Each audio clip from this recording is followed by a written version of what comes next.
गर्मियों की छुट्टियों को खुशनुमा बनाने के लिए धनबाद में एक बार फिर से डिज्नीलैंड मेला धूम मचाने आ गया है।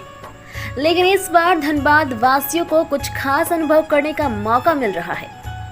इस बार मेले का मुख्य आकर्षण अंडर वाटर फिश टर्नल है। इस अंडर वाटर फिश टर्नल के अंदर आपको मिलेगी रंग बिरंगी मछलियों के साथ कई अन्य समुद्री जीव। वहीं महिलाओं के लिए कई प्रकार के लगाए गए हैं स्टॉल और बच्चों के लिए भी है कई प्रकार के झूले। तो देर किस बात की, अभी आइए जिला परिषद मैदान धनबाद और उठाइए आनंद। मंगलोर चुनाव में इस बार कारोबारियों का रुझान कांग्रेस को छोड़कर बसपा और भाजपा की ओर दिखाई दे रही है।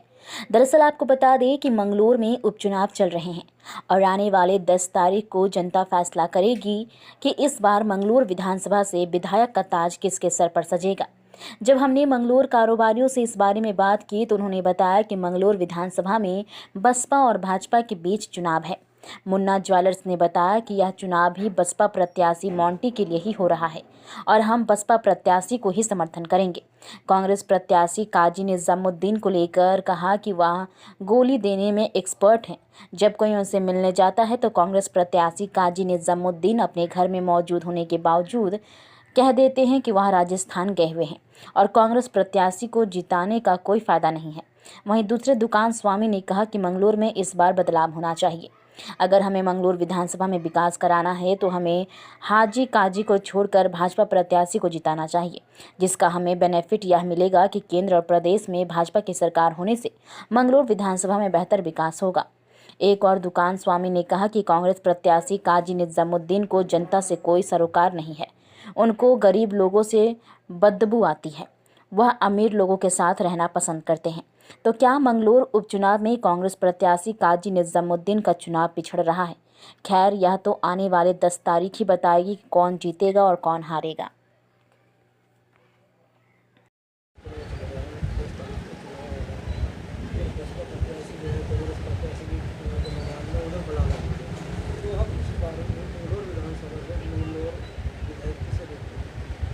देखिए, आपके माध्यम से आपका शुक्रिया, आप हमारे पास आए। हम भाजपा को यहाँ से जिताना चाह रहे हैं और यहाँ से हम चाहते हैं विकास हो, जो कि डेवलपमेंट हो। गरीब आदमी है यहाँ पे, आज तक के यहाँ सियासत बड़ी उलझी हुई है। हम चाहते हैं कि कुछ नया हो। सरकार हमारी डबल है, केंद्र में भी और राज्य में भी।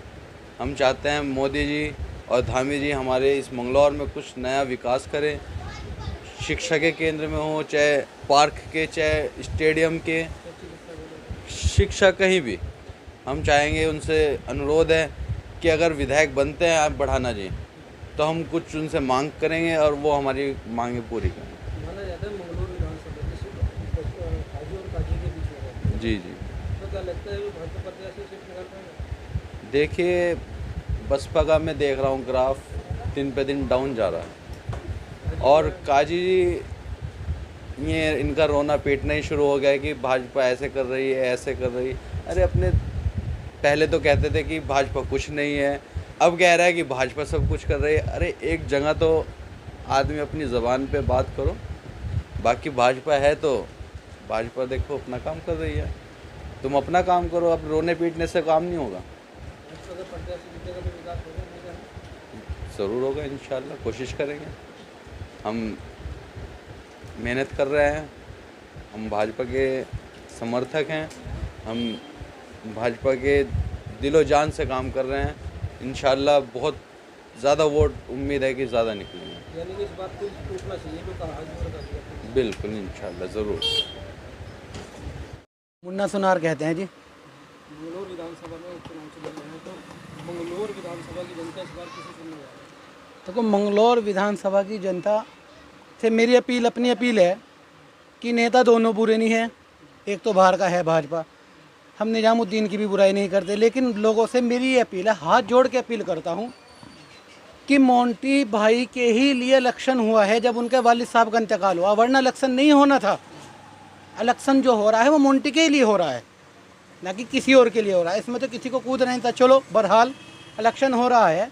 काजी निजामुद्दीन को अगर हम लोग जिताएंगे तो हमारा बहुत भारी नुकसान है। मैं बुराई नहीं करता किसी की। क्यों? मंगलौर में 2 नेता, अगर एक नेता को हरा लिया, हारने के बाद उनके यहाँ ताला लग जाएगा। उन बच्चों को कोई अकल नहीं है। हम उन्हें मजबूत देंगे, 2 साल देंगे, मजबूत करेंगे तो कल को हमारी बात भी सुनी जाएगी। कल को अगर उनका काम नहीं अच्छा लगता, आप अपने को जिता लो। अगर हम लोगों ने निजामुद्दीन को जिता लिया तो मंगलौर के अंदर एक ही नेता रहेगा। जब एक रहेगा तो उसकी मनमानी चलेगी। वो किसी भी पब्लिक का काम नहीं करेगा। वो अब गोली दे देते हैं जी, काजी जी, जैसे सुना है, अल्लाह का करम है, हमें कोई काम नहीं पड़ा, लेकिन लोगों से जो सुना है कि गोली दे दे, कहीं बैठे हैं तो घर में बता दें राजस्थान है। कहते हैं कि राहुल गांधी को मजबूत करो, राहुल गांधी के हाथ को मजबूत करो।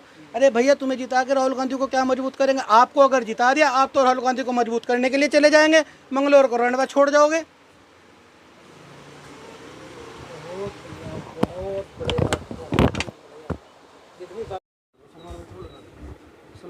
मंगलौर विधानसभा में उपचुनाव जी भाजपा प्रत्याशी जो है, कांग्रेस प्रत्याशी और बढ़ाना भाजपा प्रत्याशी जी। तो मंगलौर विधानसभा में इस बार मंगलौर विधानसभा की जनता किसे विधायक के रूप में? देखिए, मंगलौर विधानसभा की जनता तो इस मंगलौर विधानसभा उपचुनाव में हाजी सरवत करीम अंसारी के बेटे उबैदुर रहमान अंसारी की तरफ ही रुख कर रही है और उनको सर समाज का साथ भी मिल रहा है, आशीर्वाद भी मिल रहा है। प्रत्याशी काजी जी भी हैं, काजी जी मंगलौर के स्थानीय प्रत्याशी। देखिए, काजी जी की तो ऐसी बात है, काजी जी को जनता से कोई सरोकार नहीं है। वो जनता के काम करने से परहेज करते हैं। उनको गरीब लोगों से बदबू आती है और अमीरों के साथ वो ज़्यादा रहना पसंद करते हैं। इसीलिए उनके साथ जो इर्द गिर्द लोग रहते हैं वो बड़ी जेब वाले लोग रहते हैं। छोटे लोगों को वो गले लगना पसंद भी नहीं करते। तो इसलिए जनता उनको इस विधानसभा में मौका नहीं देना चाहेगी। और मरहूम विधायक हाजी सरवत करीम अंसारी ने जो काम किए हैं, उसी की तर्ज पर उनके बेटे उबैदुर रहमान अंसारी आज मैदान में हैं और मंगलौर की जनता ने मन बनाया हुआ है कि हाजी सरवत करीम अंसारी के बेटे उबैदुर रहमान अंसारी मोंटी भाई को जिता करके विधानसभा भेजने का काम करेंगे।